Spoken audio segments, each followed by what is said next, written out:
السلام علیکم ګران کتونکو عبدالله شیرین یو پیر بیا ستاسو را ستاسو په درنه خدمت کې حاضر دی. امید در به ساتم چې تاسو ټول به بخیر خیریت سره الله پاک نه مې دغه ارزو تمنا ده کم مشکلات کم ستونزې چې موږ ته رامخې دي الله پاک ته په خپل قدرتونو باندې حل کړي.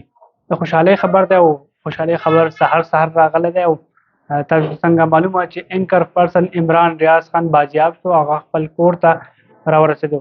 سیالکوټ پولیس هم تصدیق کړی دی او آی جی پنجاب هم دغه تصدیق کړی دی او د هغې سره زه نور وضاحت تاسو ته وکړم. نو الحمدلله موږ سره خبرې اترې وکړې. زما والد محترم شیرین زاده صاحب ورسره هم خبرې اترې کړې. د هغه کور ته رسېدلی دی. دوست احباب د هغو په فیملي کې ډېر زیاته خوشحالي ده او د الله پاک لوی کرم دی لوی خصوصیات دي د هغه چې هغه زموږ دغه دعاګانې دغه التجا هغه قبوله کړه او هغه خپل کور ته راورسېدو.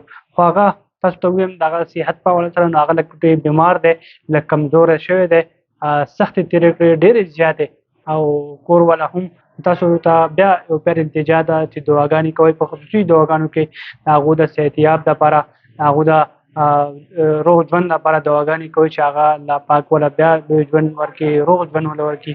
او څنګه تاسو ته معلومه چې جبري ګمشدګي په حواله سره په سوشل میډیا باندې په نور پلیټ فارم باندې دغه आवाज اوچت شو او الله پاک دغه आवाज واورېدو دغه دعاګانې واورېدې دغه تاسو هغه التجا منظوره کړه.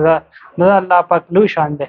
الله ستاسو لک شکر دی په شکرونو شکر دی.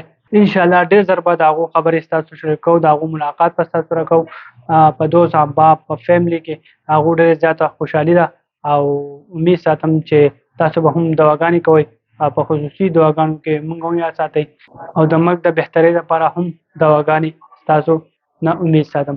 زه عبدالله شیرین په دې ټایم ستاسو نه اجازت غواړم. لوی الله په امان.